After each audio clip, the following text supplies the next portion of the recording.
Shalom Jemaat Love Church. Shalom. Ketemu lagi di ibadah minggu pada pagi hari ini. Sebelum kita memulai ibadah kita pada pagi hari ini, mari kita bersatu di dalam doa. Bapa kami yang kami sebut di dalam nama Tuhan Yesus Kristus, terima kasih telah mengumpulkan kami lagi di hari minggu ini dengan tidak kurang suatu apapun. Terima kasih atas minggu-minggu yang boleh kami lalui. Sebentar Tuhan, kami akan beribadah, kiranya Engkau Tuhan yang menyertai, melindungi, memberikan hikmat agar kami bisa beribadah dengan baik Tuhan. Terima kasih Tuhan atas segalanya. Di dalam nama Tuhan Yesus kami telah berdoa dan mengucap syukur. Haleluya. Amin. Amin. Mari saudara, kita naikkan pujian ini. Karena Dia Raja, Dia yang berkuasa. Dialah Raja di atas puji-pujian kita.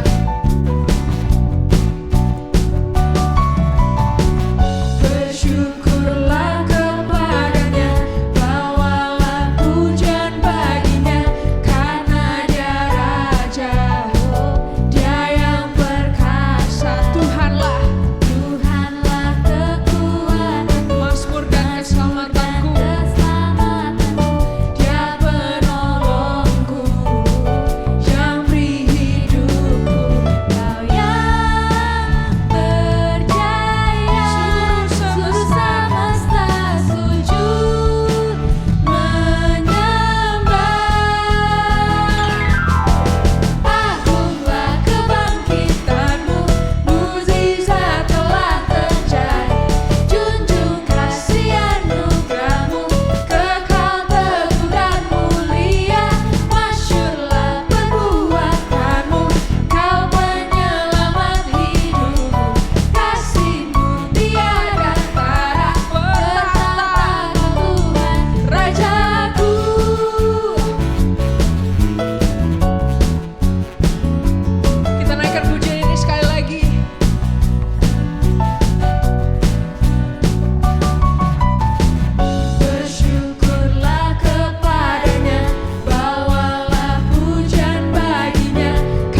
baik, yaitu firman Tuhan. Engkaulah kekuatan kami, Tuhan.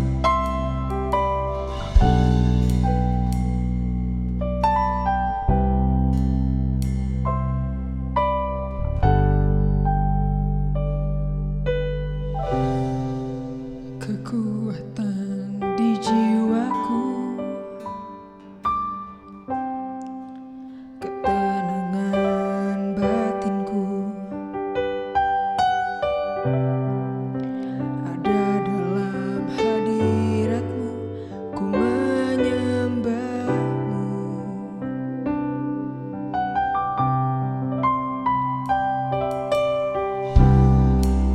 Tersungkurku di kaki-Mu, rasakan hadirat-Mu. Takkan ku melepaskan-Mu, Kau cahaya bagiku. Mengiring-Mu seumur hidupku.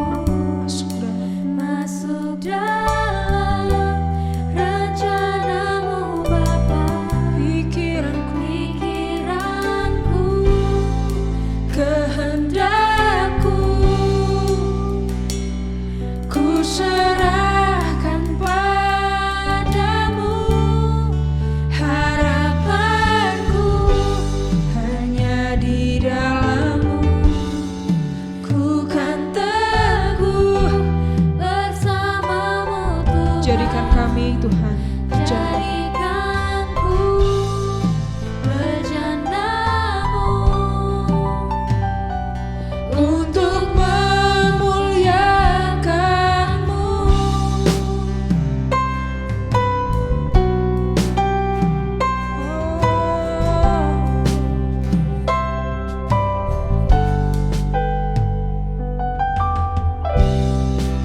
Kekuatan di jiwaku, ketenangan batinku, ada dalam hadirat-Mu, ku menyembah-Mu. Tersungkurku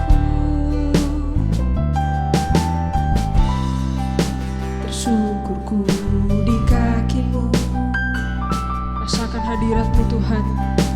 rasakan hadirat-Mu. Takkan ku melepaskan-Mu, Kau cahaya bagiku. Mengiring-Mu seumur hidupku, masuk dalam rencana-Mu Bapa, pikiranku, kehendakku Tuhan, kami mau serahkan ke dalam kuasa tangan Tuhan. Ku serahkan Padamu harapanku, harapanku, hanya di dalam-Mu, ku kan teguh bersama-Mu Tuhan. Jadikanku bejana-Mu untuk memuliakan-Mu.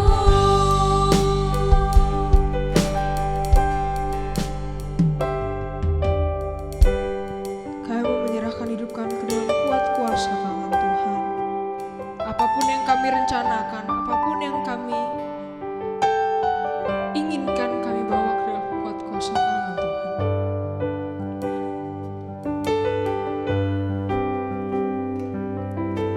Karena kami tahu Engkau adalah Allah Immanuel, Allah yang beserta dengan kami.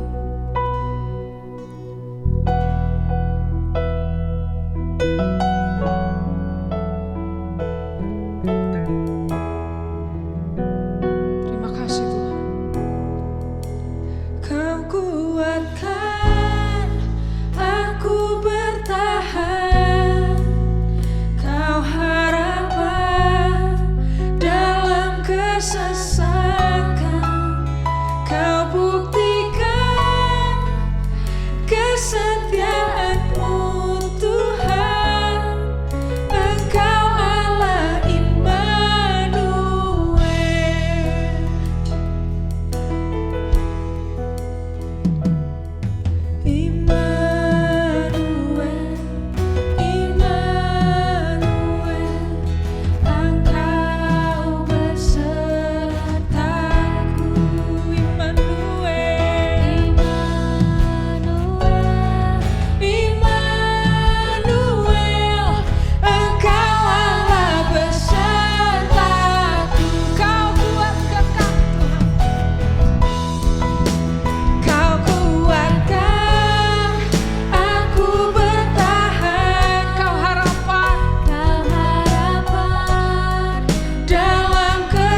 Shalom Love Church Family yang dikasihi Tuhan, senang sekali hari ini saya bisa menjumpai saudara sekalian meskipun hanya melalui media online. Saya berharap saudara senantiasa semangat mengikut Tuhan, senantiasa diberkati oleh Tuhan. Berkat Tuhan itu bukan berarti bicara ketiadaan masalah. Berkat Tuhan itu bicara sekalipun di tengah-tengah masalah dan persoalan kehidupan, kita bisa tetap merasakan kehadiran Tuhan. Amin, puji Tuhan. Terima kasih Pastor Shipki. Saya berharap Pastor ada dalam keadaan sehat dan senantiasa diberkati oleh Tuhan bersama dengan ibu dan keluarga.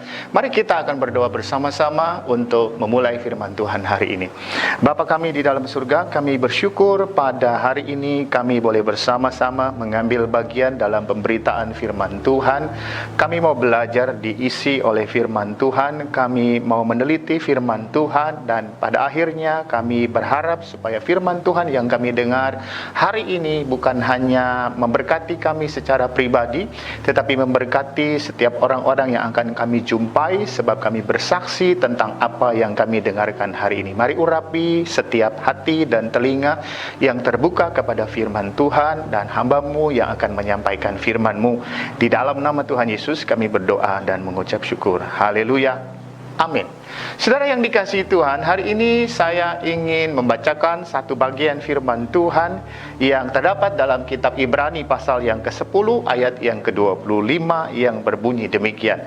Janganlah kita menjauhkan diri dari pertemuan-pertemuan ibadah kita seperti dibiasakan oleh beberapa orang, tetapi marilah kita saling menasehati dan semakin giat melakukannya menjelang hari Tuhan yang mendekat. Dari teks ini saya ingin memberi tema firman Tuhan, semakin giat untuk Tuhan menjelang kedatangannya. Semakin giat untuk Tuhan menjelang kedatangannya. Nah, Bapak Ibu Saudara yang dikasihi Tuhan, tema kita hari ini berbau eskatologis, artinya berbau akhir zaman. Dan biasanya akan dibahas nanti tanda-tanda akhir zaman. Tahukah saudara tanda-tanda akhir zaman? Ya, saya tidak akan bahas terlalu jauh, nanti saya hanya akan singgung sedikit saja. Nah, kalau saya bertanya kepada saudara, apa alasannya kita harus semakin giat hari-hari ini untuk Tuhan? Apa alasan utama kita harus bekerja, bersekutu, dan semakin giat untuk Tuhan? Apa karena Anda ingin diberkati, ingin disembuhkan, ingin sukses dalam pekerjaan dan usaha? Bisa jadi itu jawaban yang tidak salah, itu jawaban yang benar. Tetapi waktu kita menyelidiki seluruh bagian perikop kita hari ini, kita akan mendapati ternyata ada dua alasan besar yang jauh lebih dari sekedar alasan-alasan yang saya sebut tadi.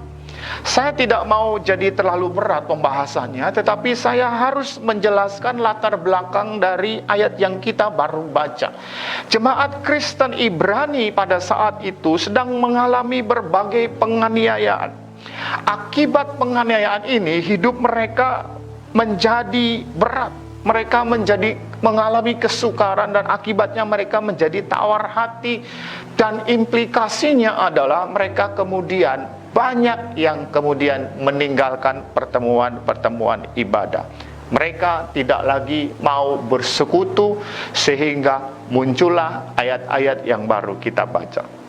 Penulis Ibrani kemudian mengingatkan mereka untuk tetap setia, semakin giat menjelang hari Tuhan yang semakin mendekat. Ada dua alasan utama kenapa kita harus giat di akhir zaman ini menjelang kedatangan Tuhan. Yang pertama, saudara-saudara, alasan yang pertama adalah alasan secara historis.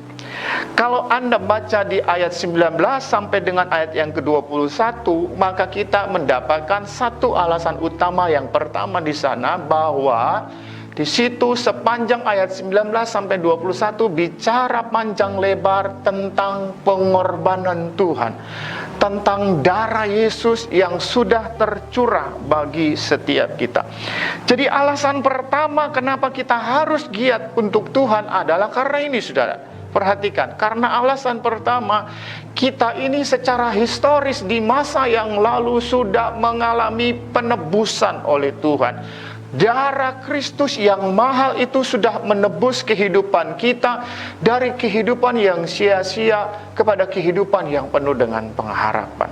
Jadi alasan pertama kenapa kita harus giat untuk Tuhan menjelang akhir zaman ini adalah karena kita ini sudah mengalami pengorbanan Tuhan. Kita sudah dimerdekakan oleh darah Yesus. Sayang sekali saudara-saudara kalau kita menganggap sia-sia pengorbanan Tuhan yang sudah Dia berikan selama ini. Alasan yang kedua saudara-saudara, ini nyambung dengan tema kita hari ini. Kalau saudara baca di ayat 35 sampai 39 dari Ibrani pasal ini, maka khususnya di ayat yang ke-37 di sana dikatakan, sebab sedikit bahkan sangat sedikit waktu lagi Ia akan datang tanpa menangguhkan kedatangannya. Alasan yang pertama tadi, kenapa kita harus giat dan semakin giat hari-hari ini? Yang pertama, karena kita sudah ditebus dengan darah yang mahal. Yang kedua, saudara-saudara, kenapa kita harus giat hari-hari ini? Adalah alasan futuris, alasan ke depan.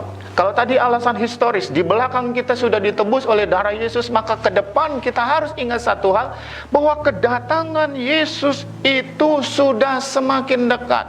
Sangat-sangat dekat. Kalau ibarat lari saudara-saudara, kita ini ada di lap terakhir dari perlombaan iman yang sedang kita jalani. Kita sebentar lagi akan masuk ke dalam kondisi akhir zaman. Bahkan beberapa penafsir bilang kita bukan hanya hidup di akhir zaman, kita sedang hidup di ujung dari akhir zaman. Mungkin Anda bilang, wah dari sejak saya kecil saya sudah mendengar Tuhan akan datang, tapi faktanya Tuhan belum datang. Saya juga sudah mendengar berita tentang Tuhan mau datang, sampai hari ini Tuhan belum datang, kelamaan delaynya mungkin saudara. Tetapi saya ingin ingatkan sekali lagi bahwa kita harus percaya bahwa Tuhan Yesus segera datang. Amin, saudara-saudara. Saya suka bahasa Indonesia sehari-hari bilang begini mengenai ayat ini. Hendaklah kita tetap berkumpul bersama-sama dan jangan lalai seperti orang lain. Kita justru harus lebih setia saling menguatkan, sebab kita tahu bahwa tidak lama lagi Tuhan akan datang. Jadi penulis Ibrani hendak mendorong kita hari ini untuk melakukan dua hal, yaitu sadar dan berjaga-jaga. Katakan, sadar dan berjaga-jaga. 1 Petrus 3 ayat 10 katakan bahwa hari Tuhan itu seperti pencuri. Artinya nggak ada seorang pun yang akan tahu kapan dia akan datang, sebab pencuri tidak pernah mengkonfirmasikan kedatangannya. Hari Tuhan akan datang seperti pencuri, dan tugas kita adalah terus waspada dan berjaga-jaga. 1 Petrus 5 ayat 8 berkata, sadarlah dan berjaga-jagalah, lawanmu si iblis berjalan keliling sama seperti singa yang mengaum-ngaum dan mencari orang yang dapat ditelannya. Saudaraku, ada dua kata tadi saya sudah sebutkan, sadar dan berjaga-jaga. Sadar dan berjaga-jaga itu dua hal yang tidak bisa terpisahkan. Bukan hanya sadar, tetapi harus juga berjaga-jaga. Hanya orang yang sadar yang bisa berjaga-jaga. Sebaliknya, orang yang berjaga-jagalah yang akan tetap ada dalam keadaan sadar. Saya ulang sekali lagi ya.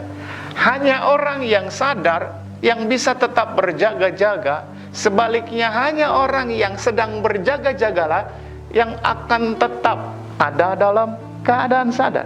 Coba direnungkan, betul nggak sudah? Orang yang tidak sadar tidak bisa berjaga-jaga. Apakah dia sedang tidur, apakah dia sedang mabuk, atau bahkan dia sedang mati, dia tidak bisa berjaga-jaga karena dia tidak bisa melihat keadaan di sekitarnya. Makanan yang paling enak lewat di depan matanya pun, makanan kesukaannya sekalipun tidak akan bisa menyebabkan dia bisa mencium baunya. Kenapa? Karena sekali lagi dia ada dalam keadaan tidak sadar. Satu kali saya sedang ada di rumah duka, selesai pelayanan, biasa ya, orang-orang Chinese keluarkan makanan yang banyak sekali. Ada bubur ayam yang lezat, ada hidangan-hidangan yang lezat dihidangkan waktu itu. Nah, tuan rumah katakan kepada saya, "Pak, ini coba, makanan ini enak sekali, bakpao ini enak sekali, dan kesukaan dari yang meninggal." Saya berpikir dalam hati, toh percuma saja.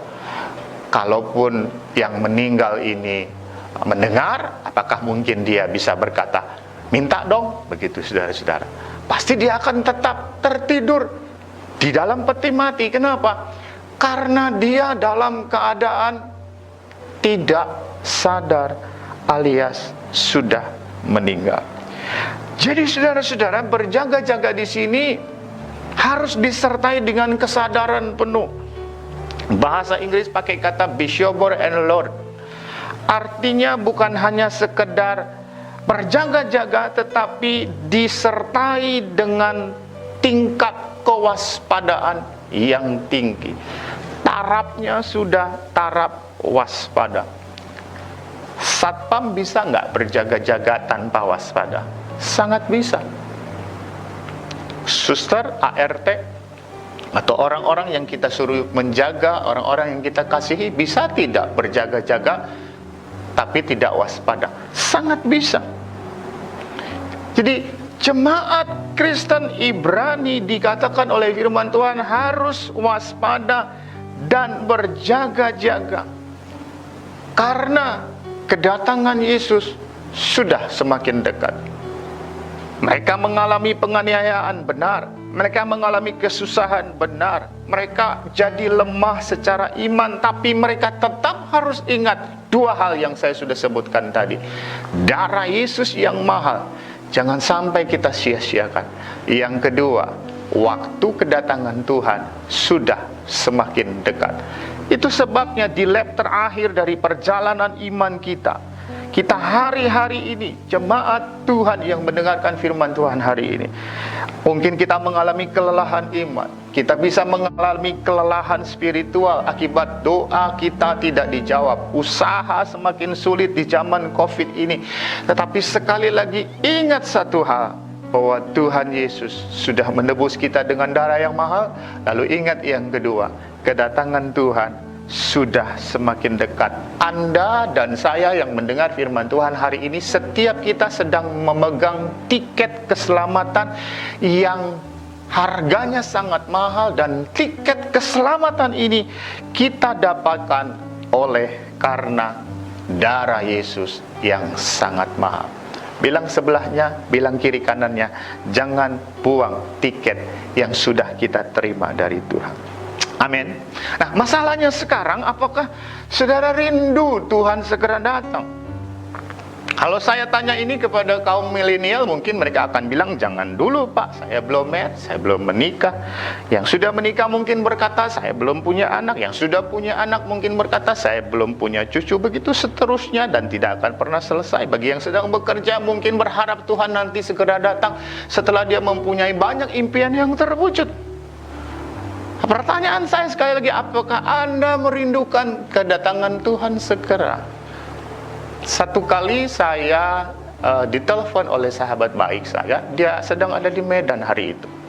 Dia berkata, "Bro, nanti pulang gua bawain durian ya." Katanya durian Medan itu terkenal enak.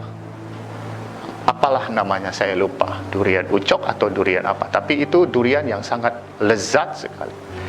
Singkat cerita, dia pulang lalu ketemu dengan saya.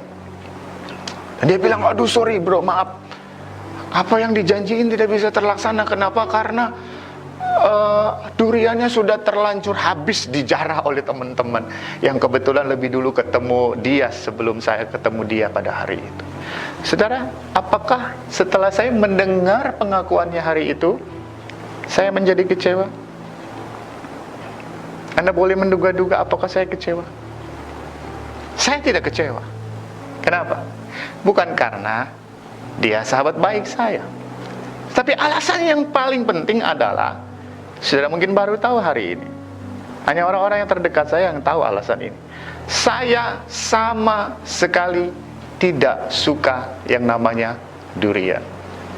Jangankan memakannya, mencium baunya pun saya tidak menyukainya.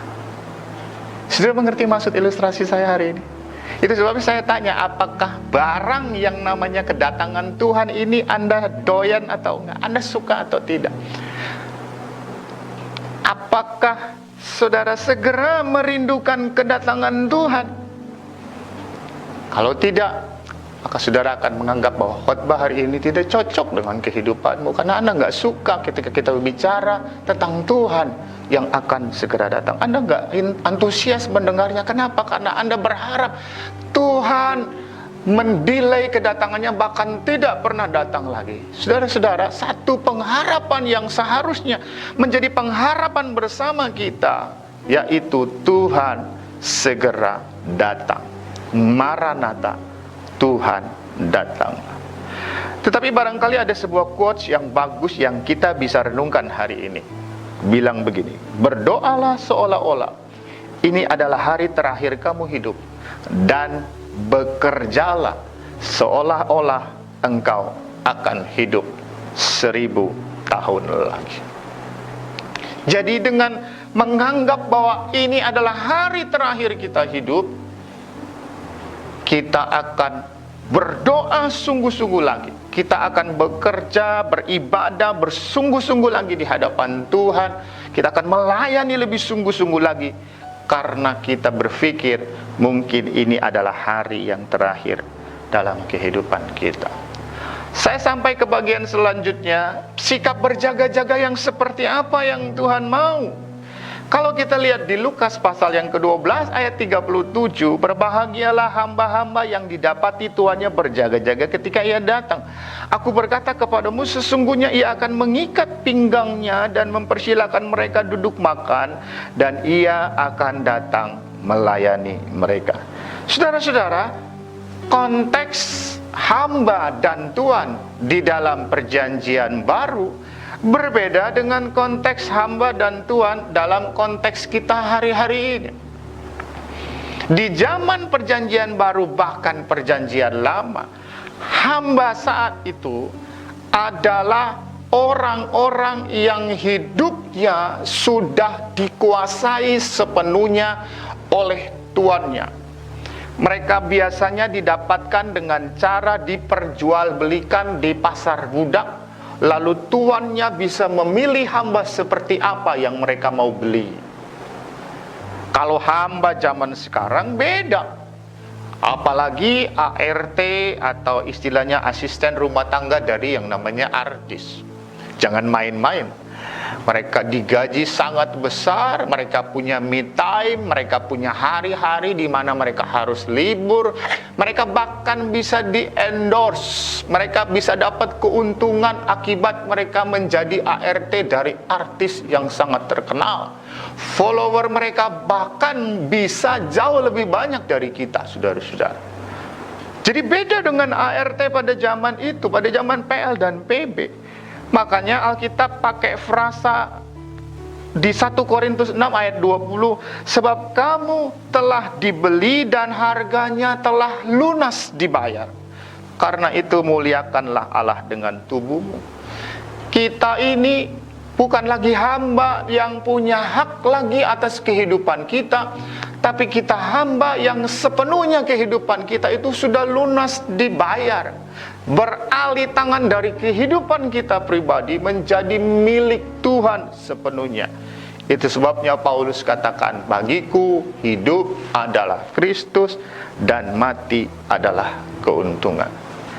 Jadi saya mau ulang lagi apa yang saya tekankan di bagian ini, bahwa sikap berjaga-jaga yang dimaksud adalah apabila kita menantikan Tuhan disertai dengan sikap untuk terus standby melayani Tuhan.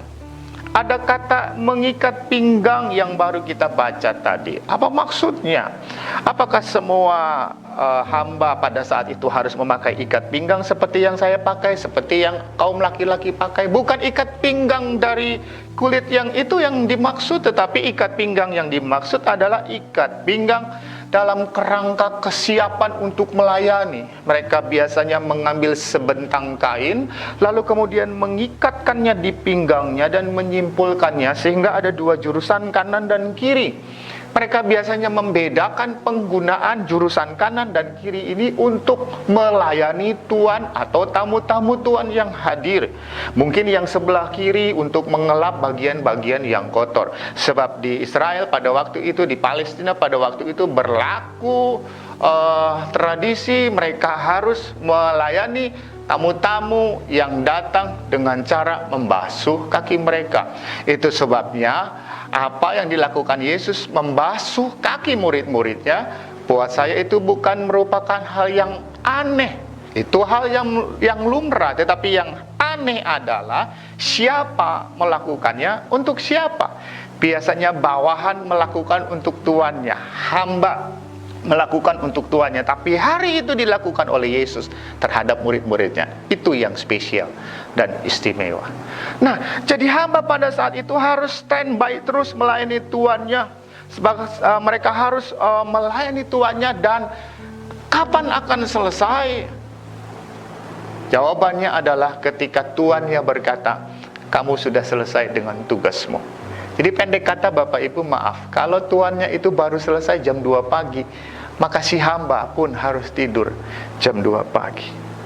Jadi saudara-saudara, Tuhan mau kita ini semakin giat melayani Tuhan menjelang hari kedatangannya yang semakin mendekat. Tanda-tanda zaman sudah semakin terlihat. Kita harus mampu untuk membacanya. Yesus pernah marah dengan murid-muridnya karena membaca tanda-tanda langit mereka mampu, tetapi membaca tanda-tanda akhir zaman mereka tidak mampu. Murid-murid tidak mampu melakukannya. Ada bencana yang semakin besar, ada wabah, penyakit yang sampai hari ini masih kita alami dan belum selesai. Bahkan muncul varian-varian baru, ya, B16, 17 sekian-sekian, ya. Saya pikir ini apakah plat mobil atau varian baru dari virus, Saudara. Kenapa saya begitu hafal dengan varian dari India ini? Sebab plat mobil yang saya pakai itu 1618. Jadi mudah saya untuk mengingatnya. Ada banyak hal yang terjadi, bencana, perang yang sedang ramai hari-hari ini adalah dua negara yang sedang berseteru. Dan Alkitab katakan bahwa bisa jadi itu merupakan tanda-tanda kedatangan Tuhan Yesus sudah semakin dekat. Jadi Bapak Ibu Saudara Love Church Family yang dikasihi Tuhan, mari hari ini saya mendorong setiap kita semakin giat untuk melayani Tuhan, bekerja untuk Tuhan menjelang hari kedatangannya yang sudah semakin dekat. Sayang sekali kalau di akhir perjalanan pertandingan iman kita melepaskannya pengharapan kita tidak lagi giat bersekutu bahkan melayani Tuhan. Pengorbanan Yesus secara historis di masa lalu, darah Yesus yang sudah tercurah akan menjadi sia-sia. Dan yang kedua, Anda akan kehilangan tiket keselamatan. Ya, sayang apa yang Tuhan sudah kerjakan bagi kehidupan kita, yang Tuhan sudah kerjakan bagi setiap saudara dan saya yang menyaksikan tayangan ini.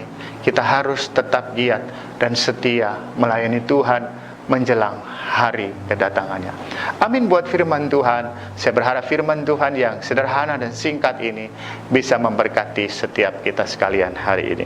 Mari kita tunduk kepala, kita akan berdoa syafaat untuk beberapa pokok doa kita. Bapa kami di dalam surga, terima kasih untuk firman Tuhan yang kami dengar hari ini. Kami berdoa supaya berita firman Tuhan yang ditaburkan ini boleh mendorong kami untuk semakin giat bekerja bagi Tuhan, melayani Tuhan, bersekutu, saling menasehati satu dengan yang lain, karena waktu kedatangan-Mu sudah semakin dekat. Kami tidak mau kehilangan tiket keselamatan yang sudah kami genggam selama ini, agar pada akhirnya kami boleh mendengar perkataan-Mu yang berkata, sabaslah hambaku yang setia. Engkau setia di dalam perkara-perkara kecil, dan sekarang masuklah dalam kebahagiaan yang Tuhan-Mu berikan. Kami mau setia, kami mau bersekutu, kami mau semangat mengikut Tuhan di akhir zaman ini. Apa yang sudah Tuhan berikan kepada kami sebagai talenta, kami mau pertanggungjawabkan di hadapan-Mu. Saat ini Tuhan, kami mau berdoa untuk setiap kami Tuhan, dalam setiap pergumulan kami, dalam setiap persoalan yang kami hadapi. Kami mau tetap semangat untuk percaya bahwa ada penyertaan Tuhan di balik setiap persoalan yang sedang kami alami. Kalau ada yang sakit, mari Tuhan, Engkau yang akan memulihkan dan menjamah setiap orang-orang yang mengalami penyakit ini Tuhan. Apapun keadaan mereka, dimanapun mereka saat ini sedang berada, aku berdoa di dalam nama Tuhan Yesus agar kesembuhan dan pemulihan dari Tuhan bekerja. Kami juga berdoa buat bangsa dan negara kami. Terima kasih Tuhan, kami percaya bahwa Tuhan yang akan terus memimpin, menyertai perjalanan bangsa kami. Sampai hari ini Tuhan telah menolong, dan kami percaya Tuhan akan terus menolong, menyertai bangsa kami. Tuhan menolong para pemimpin-pemimpin supaya mereka boleh bekerja di dalam takut akan Tuhan. Kami berdoa buat Love Church Family. Tuhan, Engkau menolong hamba-Mu yang melayani Pastor Sifki bersama dengan para pengurus. Tuhan, berkati mereka. Kami berdoa buat Aviasi Berkat Indonesia supaya visi misi yang Tuhan sudah berikan kepada mereka boleh terus menerus terjadi. Tuhan, tolong mereka, berkati mereka, biar mereka berjumpa dengan orang-orang yang tepat, yang sejalan dengan visi misi mereka, dan pada akhirnya kami boleh melihat kemuliaan Tuhan dinyatakan, nama Tuhan ditinggikan melalui pelayanan Aviasi Berkat Indonesia. Terima kasih Tuhan, kami bersyukur untuk setiap kami hari ini yang sudah mengikuti ibadah dari awal sampai pada akhirnya, dan sekarang kami akan menerima berkat-berkat Tuhan. Kami arahkan hati kami kepada Tuhan, kami angkat kedua tangan kami untuk menerima berkat-Mu. Saudara-saudara yang kekasih di dalam Tuhan, sekarang mari kita mengakhiri ibadah kita hari ini dan bersiap untuk menerima berkat Tuhan. Angkat hati dan kedua tanganmu di dalam nama Tuhan Yesus, nama di atas segala nama. Biar kiranya Tuhan memberkati dan melindungi engkau. Tuhan menyinari engkau dengan wajahnya dan memberi engkau kasih karunia. Tuhan menghadapkan wajahnya kepadamu dan memberikan engkau damai sejahtera. Dalam nama Tuhan Yesus, nama di atas segala nama, kami sudah berdoa dan mengucap syukur. Mari saudara yang percaya dan sudah diberkati Tuhan, katakan bersama, amin. Selamat siang, Tuhan Yesus memberkati kita sekalian. Amin.